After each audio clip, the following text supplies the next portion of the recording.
Part 4. Ancient philosophy is not just about talking or lecturing or even reading long, dense books. In fact, it is something people have used throughout history to solve their problems and to achieve their greatest triumphs. Specifically, I am I'm referring to Stoicism, which, in my opinion, is the most practical of all philosophies and therefore the most appealing. Stoicism was founded in ancient Greece by Zeno of Citium in the early 3rd century BC, but was practiced by the likes of Epictetus, Cato, Seneca, and Marcus Aurelius. Amazingly, we still have access to these ideas despite the fact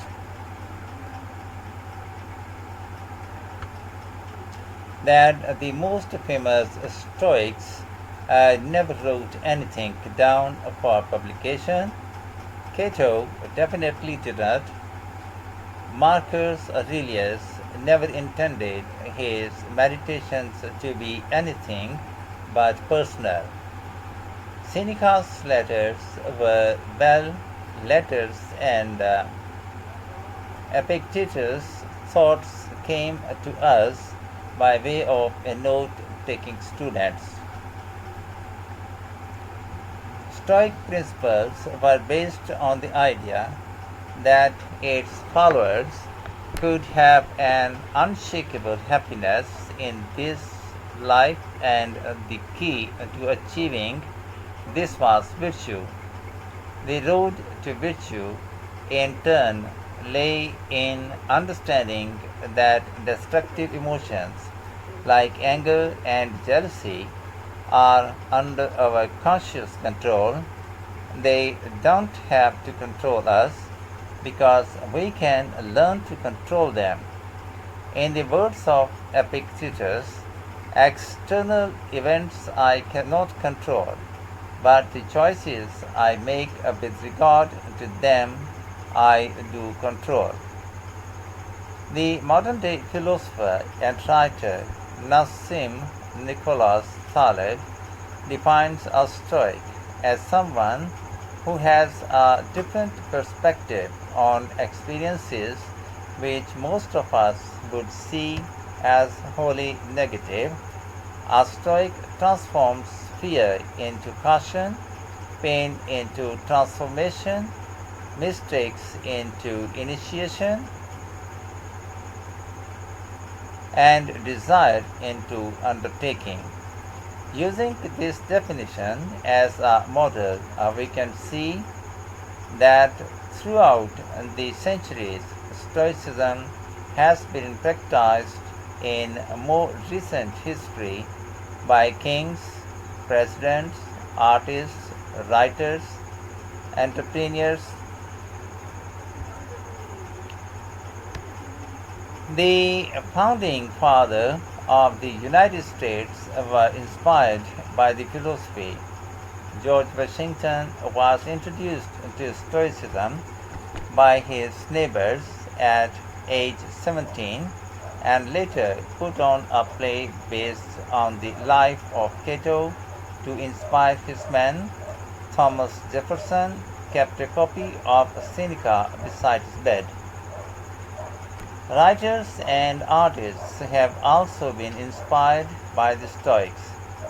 Eugène de la Croix, the renowned French Romantic artist, known best for his painting Liberty Leading the People, was an ardent Stoic, referring to it as his consoling religion.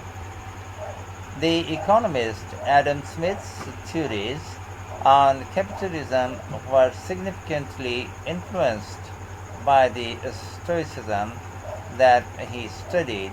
as a schoolboy under a teacher who had translated Marcus Aurelius' words.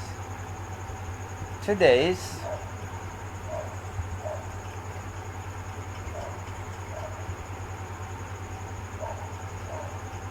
political leaders are no different, with many finding their inspiration from the ancient texts. Former United States President Bill Clinton rereads Marcus Aurelius every single year, and many have compared former President Obama's calm leadership style to that of Cato.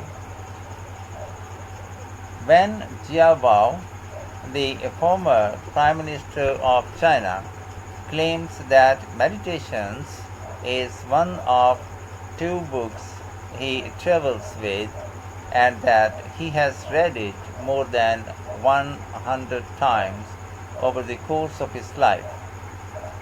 Stoicism had a profound influence on Albert Ellis, who invented cognitive behavior therapy, which is used to help people manage their problems by changing the way that they think and behave.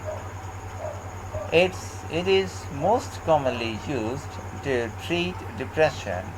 The idea is that we can take control of our lives by challenging the irrational beliefs that create our faulty thinking, symptoms, and behaviors by using logic instead. Stoicism has also become popular in the world of business. Stoic principles can build the resilience and state of mind required to overcome setbacks because Stoics teach turning obstacles into opportunity. A lesson every businessman and every business entrepreneur needs to learn. I would argue that studying Stoicism is as relevant today as it was 2000 years ago, thanks to its brilliant insights into how to lead a good life. At the very root of thinking, there is a very simple way of living.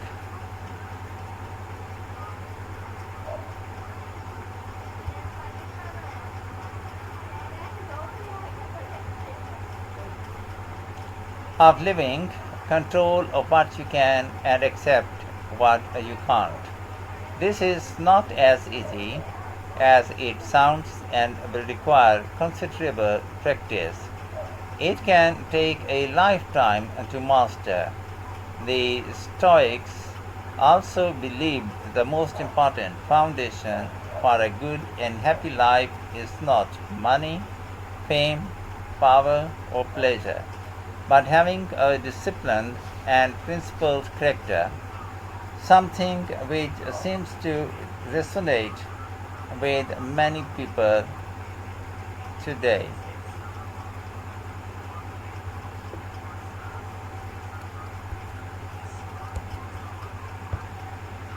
Part 4.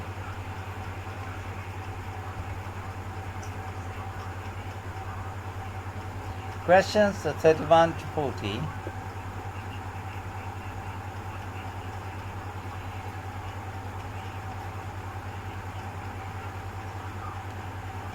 Complete the notes below.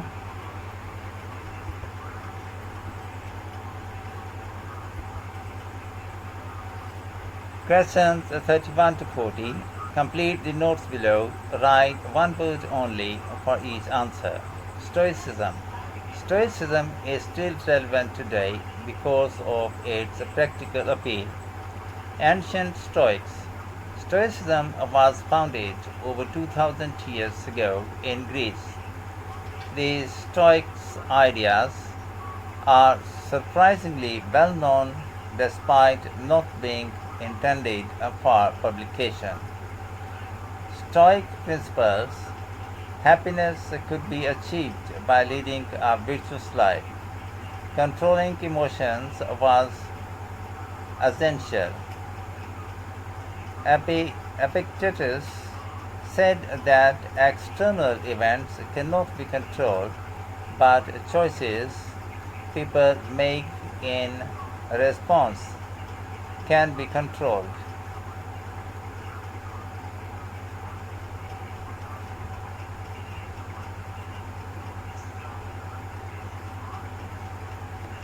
A Stoic is someone who has had different views on experiences which others would consider as negative. The influence of Stoicism, negative, George Washington organized a play about Cato to motivate his men. The French artist Delacroix was a Stoic. Adam Smith's ideas on capitalism were influenced by Stoicism. Some of today's political leaders are inspired by the Stoics.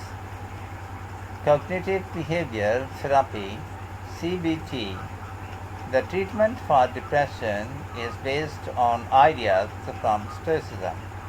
People learn to base their thinking on logic. The business people benefit from Stoicism. In business, people benefit from Stoicism by identifying obstacles as opportunity.